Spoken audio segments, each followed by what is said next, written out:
In today's video, I'm going to teach you how to create group polls in Facebook. Polls are a great way to quickly gather opinions, make group decisions, or simply engage your community with a fun question. In this walkthrough, I'll guide you step by step through creating a poll inside a Facebook group, and I'll also share some helpful tips to make your poll more effective and easier for members to respond to. First, open Facebook and head over to the group where you want to create your poll. Make sure you're on the group's main page, the one where you normally see posts from members. If you're an admin or a member with posting permissions, you'll see a familiar box near the top of the page that usually says something like, "Write something," or "What's on your mind?"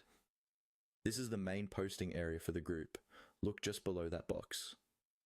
Depending on your version of Facebook and whether you're on desktop or mobile, you'll see several options for different types of posts. These might include things like adding photos, going live, or creating events. Among those options, you should see one labeled Poll. If you don't see it right away, there may be a button like More or an icon with 3 dots that expands additional post types. Click that to reveal more options and then select Poll. Once you click on Poll, the post composer will change to show you fields for your question and the different answer choices. In the main text area, type the question you want to ask your group.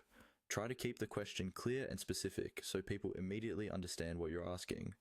For example, instead of a vague, "What do you think?" you might write, "Which day works best for our weekly meeting?" Below the question, you'll see spaces to add poll options. Click into the first option and type your first possible answer.